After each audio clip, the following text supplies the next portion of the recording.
A bathroom can look perfectly clean and still smell wrong. You wipe the sink, scrub the toilet, spray the air, replace the towels, and somehow that faint, unpleasant smell returns a few hours later. But step into many carefully maintained Japanese bathrooms, and you notice something different. The room does not smell heavily perfumed. It does not smell like bleach. Often, it barely smells like anything at all. And that difference begins with one idea that most people never think about when they clean a bathroom. The real problem is not always what you can see. It is what the room is quietly allowed to remain. Once you understand that, the way you care for your bathroom changes completely. 1. Freshness begins with what happens after the water stops. Think about what usually happens after someone takes a shower. The water turns off. The person dries themselves, gets dressed, and leaves. The bathroom door closes. The mirror is still fogged. Tiny droplets cover the tiles. The shower curtain is wet. Water sits around bottles, taps, corners, seals, and the edges of the floor. To us, the shower is finished. To the bathroom, something else has just begun. A warm, wet room now has to recover. This is one of the most important differences in how a bathroom can be treated. Instead of thinking only about cleaning dirt, think about how quickly the room returns to a dry condition after use. Many Japanese bathrooms are designed around water. The bathing area is often treated as a true wet zone rather than a room that should somehow remain dry while people shower inside it. Floors may be constructed to drain water efficiently. Ventilation systems are common. Materials are chosen with moisture in mind. But even without Japanese bathroom architecture, the principle can be copied anywhere. After bathing, do not simply walk away from the moisture. Give the bathroom a short drying period. Open whatever ventilation is available. Run the exhaust fan. Leave the shower enclosure open enough for air to circulate. Spread the shower curtain instead of leaving it folded into wet layers. Remove pools of water from flat surfaces. Notice how different this is from spraying fragrance. Fragrance changes what your nose detects for a while. Drying changes the environment that produces unwanted smells. That distinction matters. A bathroom rarely becomes unpleasant in one dramatic moment. It happens quietly. Moisture stays behind a shampoo bottle. A bath mat remains slightly damp. Steam settles into corners. Water sits along silicone seals. A hand towel never completely dries before someone uses it again. Individually, each thing seems harmless. Together, they create a room that never fully resets. Try a simple experiment. The next time you shower, look around the bathroom before leaving. Do not ask, "Does this look clean?" Ask, "What will still be wet 30 minutes from now?" That question immediately reveals areas you normally ignore. Water is sitting around the base of the faucet. The shower screen is covered in droplets. A cloth is lying in the corner. The bath mat is saturated underneath even though the top looks fine. Freshness begins when the room is allowed to return to neutral quickly. This is why one of the most useful bathroom tools is not an expensive cleaner. It is a simple squeegee. A few passes across glass and tile can remove a surprising amount of water. You do not need to make every surface perfectly dry. You are simply reducing how much moisture has to evaporate naturally. Then allow moving air to finish the job. This turns bathroom care into prevention instead of recovery, and prevention is much easier. When water is removed shortly after it appears, mineral marks develop more slowly. Damp smells have less opportunity to form. Corners stay easier to maintain. Cleaning sessions become lighter because you are not constantly fighting the consequences of old moisture. The bathroom feels different too. Instead of remaining warm, wet, and heavy after use, it returns more quickly to an ordinary room. That may sound like a small change, but it creates the foundation for everything that follows. Because once the water is under control, another hidden source of bathroom odor becomes much easier to notice. 2. The softest things in the room can hold the strongest smells. If a bathroom smells unpleasant, Most people immediately look toward the toilet, drain, or trash bin. But sometimes the source is hanging quietly on the wall. The towel. Bathrooms contain many soft materials: hand towels, bath mats, cleaning cloths, fabric shower curtains, robes, and sometimes decorative rugs. They absorb moisture beautifully. That is exactly why they can become a problem. A towel does not need to look dirty to carry an odor. It can appear perfectly normal while remaining slightly damp deep inside the fabric. Then someone uses it again. More moisture enters. The towel dries partially. Then it becomes wet again. Over time, the smell becomes familiar enough that the people living in the home may stop noticing it. A visitor notices immediately. The solution is not necessarily washing everything every day. It is managing how fabric dries. A towel needs space. If several wet towels are pushed together on one small hook, the inner surfaces receive very little airflow. A towel spread across a wide rail dries much more efficiently because more fabric is exposed to the air. The same applies to bath mats. Many people step onto a bath mat after showering and then leave it flat on the floor until the next day. The top might feel dry later. The underside may not. Lift it. Allow air beneath it. If possible, hang it after the final shower of the day. That one habit can dramatically change how the bathroom smells in the morning. Cleaning clothes deserve the same attention.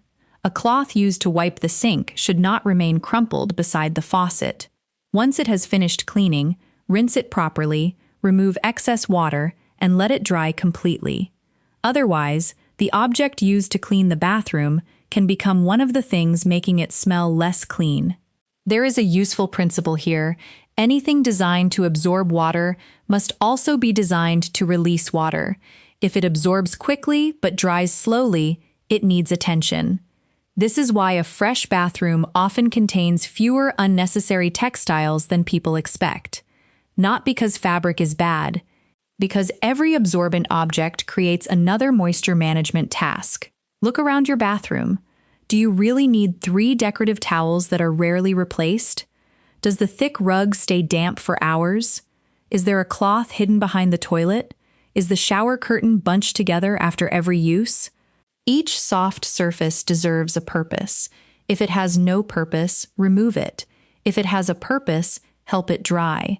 And if it repeatedly develops an odor despite washing, replacing it may be more sensible than trying to perfume it. There is also an important distinction between making something smell pleasant and making it truly fresh. A heavily scented towel may smell clean straight from the laundry, but if it remains damp for hours, the fragrance only postpones what comes next. Japanese-inspired cleanliness is often less about adding a stronger scent and more about removing the conditions that create unwanted scent in the first place. That creates a different sensory experience. The room does not announce, "Someone just cleaned this." It simply feels clean. And once the towels and fabrics stop quietly storing yesterday's moisture, your attention can move to another area that is even easier to overlook. The object sitting on the bathroom counter. 3. The counter is not storage.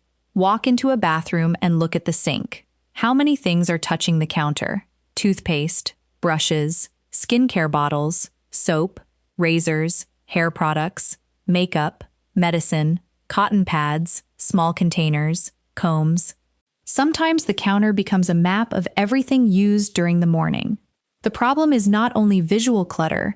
Every object creates edges, contact points, and tiny protected spaces where water and residue can remain. Imagine wiping a completely empty counter. It takes seconds. Now imagine wiping the same counter while lifting 12 bottles, moving a toothbrush holder, cleaning underneath a tray, wiping around a jar, and trying not to knock anything over. The difference is enormous. When a surface is difficult to clean, people naturally clean it less thoroughly.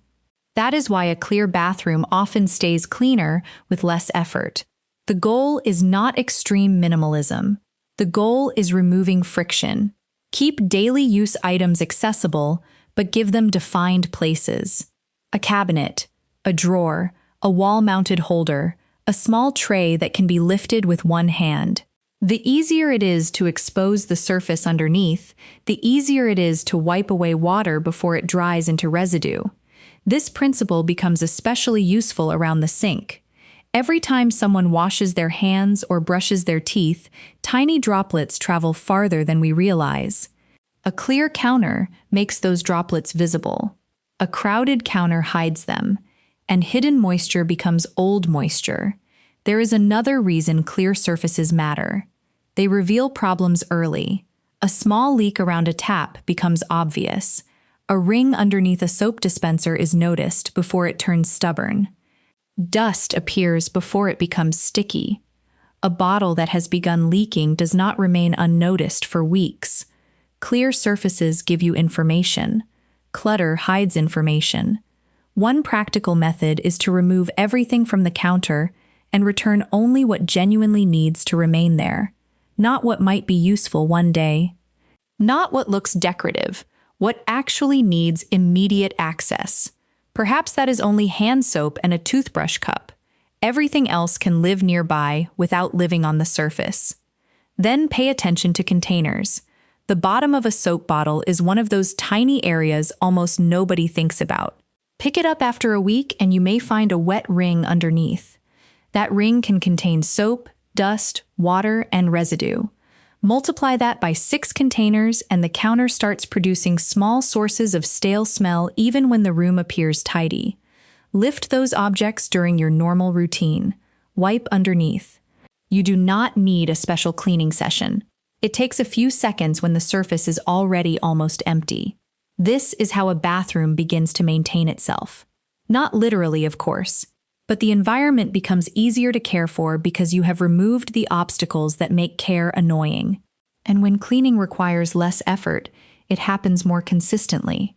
That is a recurring theme in many effective Japanese household systems. The environment supports the habit. You do not depend on motivation. You make the correct action easy. But even a perfectly clear counter can still leave one major problem untouched. Because some of the strongest bathroom smells come from places you rarely see at all. 4. Clean the places water disappears. Into water enters the bathroom visibly. Then it disappears into the sink drain, the shower drain, overflow openings, small channels around fixtures. That is where attention often ends. We assume that because the water is gone, the problem is gone too. But drains collect what water carries with it. Soap residue, hair, skin oils, toothpaste, shampoo, dust, tiny pieces of organic material. The drain does not need to be fully blocked to become unpleasant. A thin layer of buildup can gradually create an odor long before water begins draining slowly. That is why waiting for a clogged drain is waiting too long. A cleaner approach is light, regular maintenance. Remove visible hair before it travels deeper. Rinse removable drain covers. Check the area immediately underneath them. Clean residue while it is still soft rather than waiting until it becomes a thick layer. The same applies to the sink overflow hole if your basin has one. It is rarely noticed because people do not touch it during ordinary cleaning, yet water and residue can reach it. If an unexplained smell seems to be coming from the sink even though the bowl is clean, areas like this deserve attention. The toilet has hidden zones too. People often clean the inside of the bowl and the top of the seat while ignoring the hinges, underside edges, floor around the base, wall nearby, and narrow spaces behind it. Smell follows residue, not visibility. So cleaning only what is easy to see can create the strange experience of a bathroom that looks spotless but does not smell spotless. Instead of cleaning according to appearance, clean according to movement. Where does water move? Where do hands touch? Where can droplets travel? Where can residue collect? Where does airflow fail? Those questions create a much more accurate cleaning map. Consider the area behind the faucet. Water repeatedly lands there. Because it is difficult to reach, it may remain untouched during quick wiping. Or consider the bottom track of a shower door. It catches water, soap, hair, and dust, but its narrow shape makes it easy to ignore. A small brush used regularly can prevent that channel from becoming something you later need to scrub aggressively. Again, the pattern is the same. Do not wait until something becomes obviously dirty. Catch it while it is still easy. This changes cleaning from an exhausting rescue operation into a sequence of small corrections. There is also a useful rule for drains. If the smell suddenly changes, investigate rather than masking it. A new or persistent sewer-like odor can sometimes indicate a plumbing issue, a dry trap, poor sealing, or another problem that ordinary surface cleaning will not solve. In that case, perfume is not the answer. Finding the source is. A truly fresh bathroom does not depend on covering signals. It responds to them. This mindset is powerful because it prevents you from confusing smells nice with is clean. A strong fragrance can hide useful information. Neutral air lets you notice when something changes. And that brings us to one of the most counterintuitive habits of all. Sometimes the cleanest smelling bathroom is the one where almost no fragrance has been added. 5. Stop trying to make the bathroom smell like something. There is a strange expectation in modern homes. A bedroom should smell like flowers. A kitchen should smell like citrus. A bathroom should smell like ocean breeze, lavender, pine forest, vanilla, or something else that has absolutely nothing to do with a bathroom. So we spray. We plug in fragrance devices. We place scented blocks near the toilet. We burn candles. We use heavily perfumed cleaners. Then we begin judging cleanliness by intensity of scent. But scent and cleanliness are not the same thing. A room can smell strongly of lemon and still contain damp towels, dirty grout, or an unclean drain. A room can smell like almost nothing and be genuinely clean. That second condition is worth pursuing. Imagine opening your bathroom door in the morning and noticing no stale humidity, no toilet odor, no artificial perfume, no wet cloth smell, just ordinary air. That is a higher standard than fragrance. Because fragrance can be purchased in seconds, neutral freshness has to come from the condition of the room itself. This does not mean you can never use a pleasant scent. It means scent should be optional, not corrective. If you enjoy a subtle fragrance, add it after the bathroom is already clean, dry, and ventilated. Never use it as the first response to an odor. Instead, treat odor like information. If the room smells damp, find what is damp. If it smells sour, inspect fabrics and drains. If it smells stale, improve airflow. If the trash smells, remove it. If the toilet area smells, clean the places surrounding the bowl rather than simply adding another spray. This habit changes the way you think. You stop fighting the nose. You start investigating the environment. There is another advantage. When a bathroom is not constantly saturated with fragrance, unusual smells become much easier to detect early. You notice that a towel is beginning to turn musty. You notice the drain sooner. You notice stagnant air. You notice that the bath mat needs washing. Your nose becomes part of the maintenance system. Strong perfume removes that signal. There is also something calming about a bathroom that does not attack your senses. Japanese interiors are often admired for restraint, but restraint is not simply a decorative style. It can also mean allowing a space to feel quiet, visually quiet, physically quiet, even aromatically quiet. The room does not need to entertain you. It needs to function well. When the bathroom itself is clean and dry, a tiny amount of scent is enough if you want it at all. And that naturally leads to another principle. Freshness is not created only by what you remove from the bathroom. It also depends on how much unnecessary material you allow to remain inside it. 6. A bathroom should contain less than you think. Bathrooms are usually small rooms, yet they often become storage areas for an extraordinary number of things. Half-used shampoo bottles, expired skincare, old razors, extra towels, empty containers, samples from hotels, cleaning products used once, toiletries purchased because they were on sale, hair tools, medicine, Decorations. Spare toilet paper. Baskets containing smaller baskets. Each item may seem harmless. Together, they change the environment. More objects mean more surfaces. More surfaces mean more places for dust, moisture, and residue to settle. More items near the shower mean more things that become wet. More products around the sink mean more things that must be moved every time you clean. This is where simplicity becomes practical rather than aesthetic. Try looking at your bathroom as though you were designing it today. If the room were completely empty, which objects would you deliberately bring back? That question is surprisingly powerful. You may realize that several bottles are nearly empty but have remained there for months. You may find products you no longer use. You may discover cleaning supplies that could be stored somewhere drier. You may notice that 3 different baskets are being used to organize things that should simply leave the room. Remove what is unnecessary. Then organize what remains according to frequency. Items used daily should be easiest to reach. Items used weekly can go farther away. Backups do not need prime space. Rarely used products should not create daily cleaning work. This makes the room easier to maintain without asking you to become a more disciplined person. That distinction matters.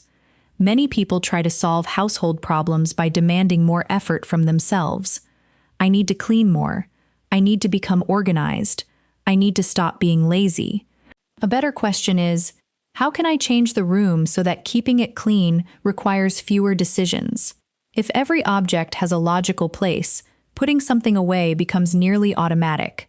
If the laundry basket is far from the bathroom, damp towels may end up on the floor. Move the system closer. If spare toilet rolls constantly collect dust on an open shelf, store them behind a door.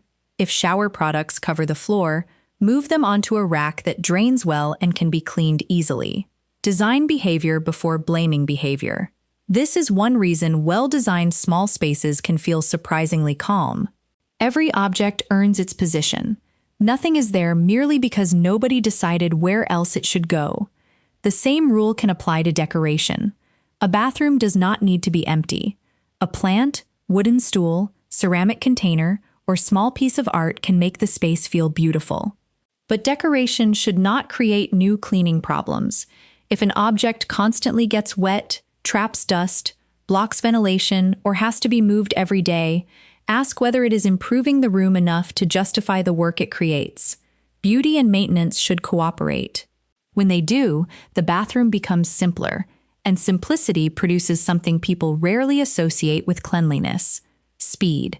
A simple bathroom can be reset in minutes. That matters because the most effective cleaning routine may be much shorter than the one you are currently avoiding. 7. The 2-minute reset is more powerful than the weekend scrub. Many bathrooms are cleaned according to a cycle. Ignore, notice, become annoyed, deep clean, I feel satisfied, repeat. The bathroom gradually deteriorates for 6 days, then receives one burst of attention. There is another approach. Never let the room move very far away from clean. After brushing your teeth, rinse the basin. After the final shower, remove excess water. When you replace the toilet roll, discard the empty tube immediately. When the trash is nearly full, take it out instead of pushing one more item into it. When you notice a mark, remove it while the cloth is already in your hand. These actions are almost too small to call cleaning. That is why they work. They do not trigger the mental resistance of a large core. You are not saying, now I must clean the bathroom. You are simply returning one small area to its normal condition. A useful evening reset can take 2 or 3 minutes. Start with the sink. Put away anything that was left out. Wipe visible water around the faucet. Check the hand towel. Then look at the floor. Remove hair or obvious debris. Make sure the bath mat can dry. Check the trash. Finally, leave the room in a condition that will continue improving after you walk away. Airflow moving, wet surfaces exposed, fabrics spread out. That is enough. You are not disinfecting every surface each night. You are preventing disorder from accumulating. The psychological difference is enormous. A neglected bathroom asks for a decision. Should I clean it today? A maintained bathroom asks for almost nothing. You simply continue the system. and the system becomes easier because tomorrow's work depends on today's behavior. Leave toothpaste drying in the sink tonight, and tomorrow you have a scrubbing task. Rinse it now, and tomorrow you have nothing. Leave water around the faucet, and eventually you have mineral buildup. Wipe it now, and the future task disappears. Leave wet hair in the drain, and eventually you have a blockage. Remove it now, and the problem never develops. This is how tiny actions save large amounts of effort. They eliminate future cleaning before it exists. There is another benefit that is harder to measure. Walking into a clean bathroom in the morning changes the beginning of the day. You are not greeted by yesterday's towels on the floor, an overflowing bin, toothpaste on the mirror, and damp air. The room feels ready. That sense of readiness may last only a moment, but homes are built from moments like these. A sink that has already been reset, a kitchen that is ready for breakfast, shoes placed where they belong, a bed made before the evening.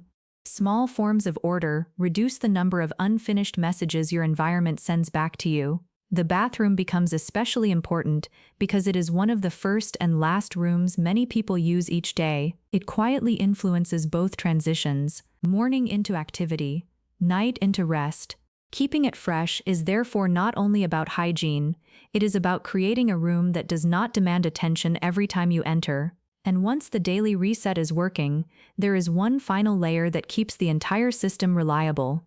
You need to clean according to a rhythm, not according to visible dirt. 8. Give every problem its own timing. Not everything in a bathroom needs to be cleaned every day. Trying to do that would be exhausting. But not everything should wait until the bathroom looks dirty either. The most practical system sits between those extremes. Different areas need different rhythms. Some things deserve attention immediately: standing water, wet towels, hair in the drain, obvious toilet splashes. These are easier to handle now than later.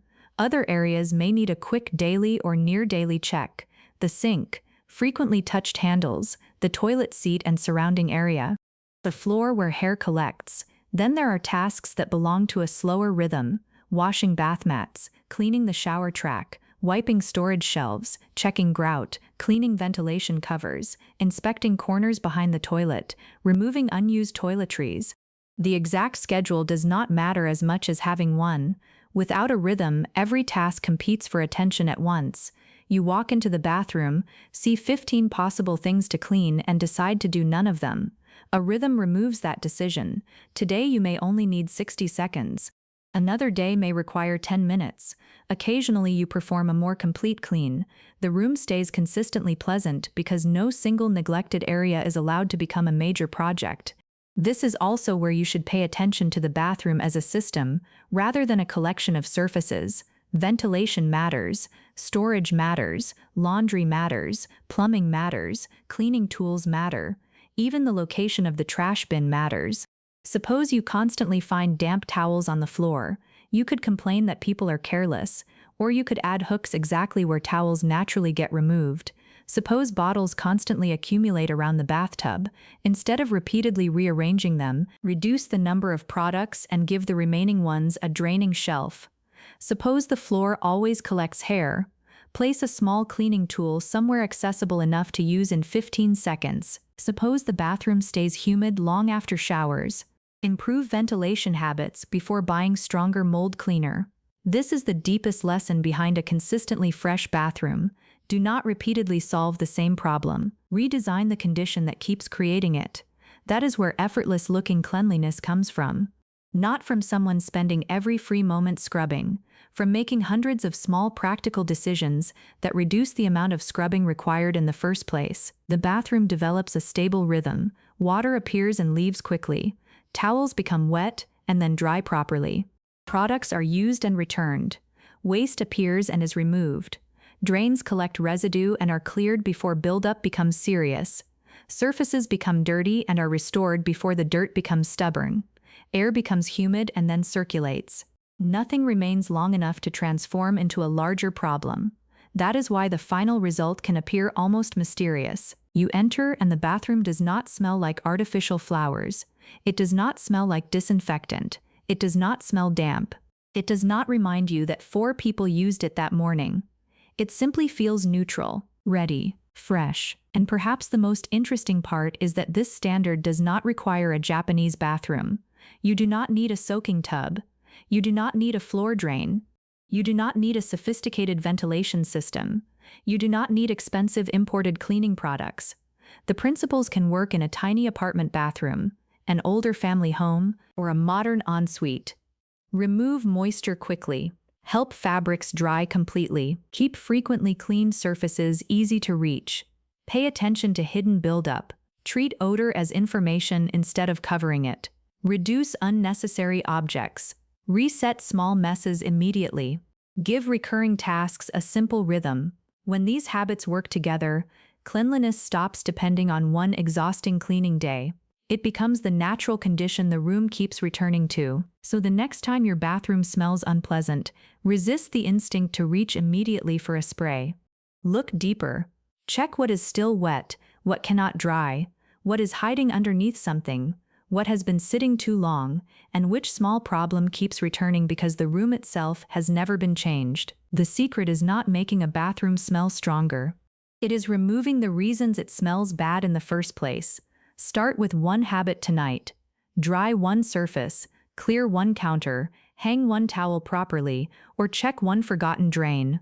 When the system improves, the smell disappears with it. And eventually, the best compliment your bathroom can receive is the simplest one: it smells like nothing at all.